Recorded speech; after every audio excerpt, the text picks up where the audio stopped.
ये आरएसएस की दो पार्टियां, बीजेपी और आरएसएस की नाजायज औलाद केजरीवाल कर रहे हैं। कोर्ट ने कह दिया वहां सिर्फ 5 लोग नमाज पढ़ सकते हैं, वो भी मस्जिद के जो इंतजामिया हैं वो लोग। कहीं कोई ताला नहीं खुला है, कहीं कोई कोर्ट ऑर्डर नहीं है। केजरीवाल परस्त अमानतुल्लाह खान साहब हैं, उनको जो है ये जिम्मेदारी दी गई कि आप मुसलमानों के लिए जो जज्बाती मुद्दे हैं, मुसलमानों के जज्बाती मुद्दे, उनको भुनाएं। तो सबसे पहले उन्होंने एक काम किया, उन्होंने एक साजिश रची कि अमानतुल्लाह साहब ने कि लाल मस्जिद को सीआरपीएफ तोड़ने आ रही है। लाल मस्जिद के 10.83 रकबे के ऊपर ऑलरेडी सीआरपीएफ काबिज हो चुकी है।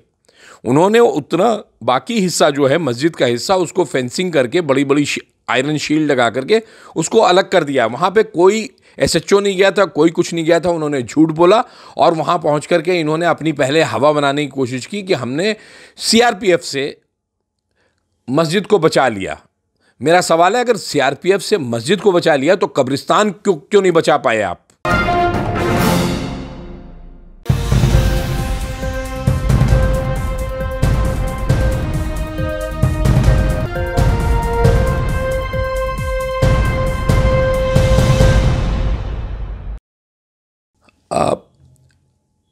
जब से ये मरकज़ का कांड हुआ है तब से अगर आज तक के सारे हालात पे अगर देखा जाए तो आपको ये प्योरली सियासत लगेगी, और ये सियासत कोई और नहीं कर रहा है, ये आरएसएस की दो पार्टियां, बीजेपी और आरएसएस की नाजायज़ औलाद केजरीवाल कर रहे हैं।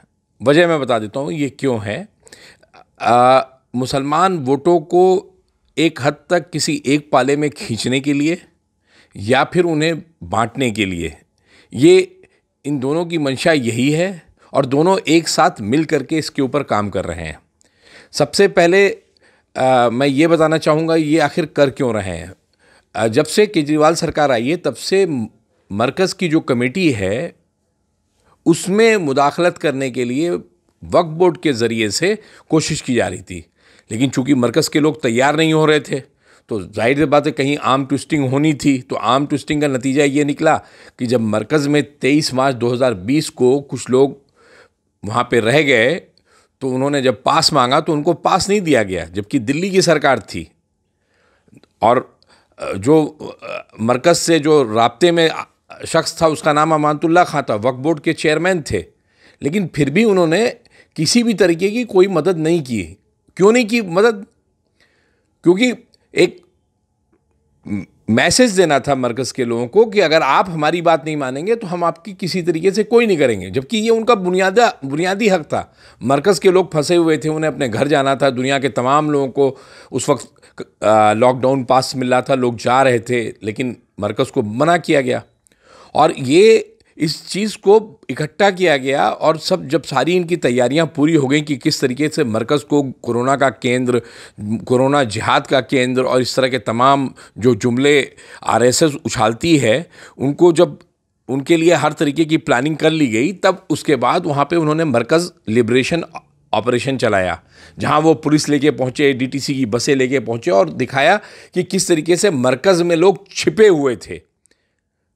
और उसका नतीजा पूरी दुनिया में ने देखा है कि पूरे हिंदुस्तान में कहीं भी अगर कोई भी दाढ़ी टोपी वाला आदमी जा रहा है तो उसको मारा गया, उसको गालियां दी गई, उसको जेल में रखा गया, उनके ऊपर मुकदमे कायम किए गए। हद तो ये है कि दिल्ली में जो लोग बाहर निकाले गए थे मरकज़ से, उनमें से 2 लोग सुल्तानपुर माजरा के डिटेंशन सेंटर में भूख की वजह से मर गए, क्योंकि वो डायबिटिक थे, उनको सही वक्त पे खाना नहीं मिला और खाना ना मिलने की वजह से उनकी शुगर का लेवल इतना ज़्यादा लो हो गया था वो मर गए।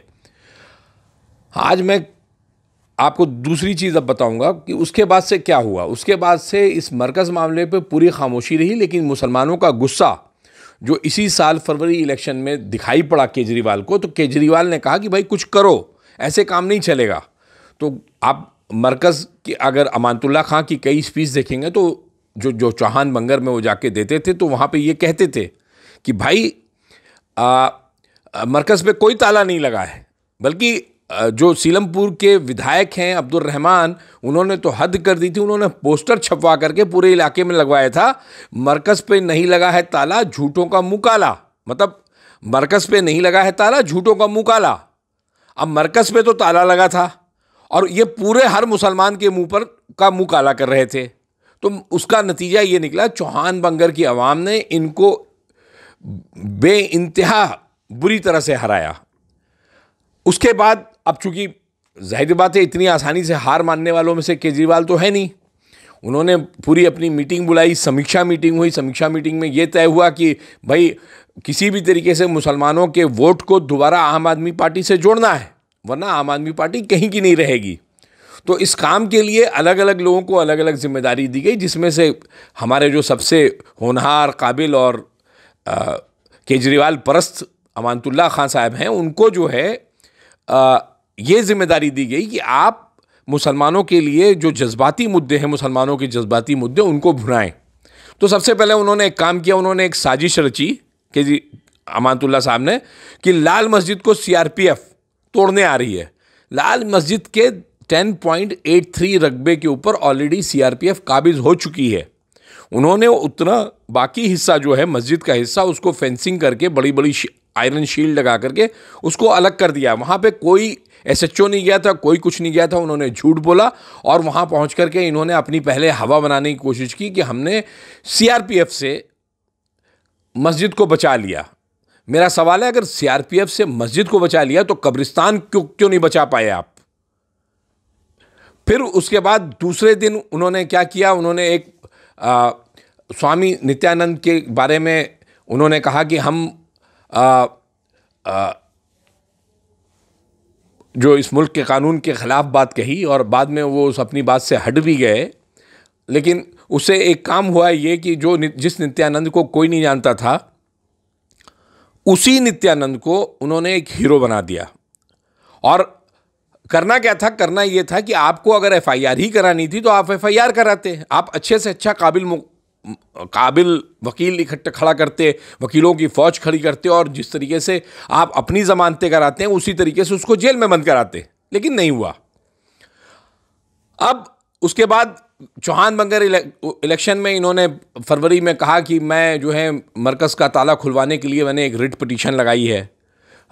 रिट पिटीशन लगाई, वहाँ पे कोर्ट में गए। कोर्ट में जाने के बाद इन्होंने हरकतें शुरू की। सबसे पहली हरकत थी कि इन्होंने कहा कि जी हम मरकज़ में सीसीटीवी लगवाएंगे।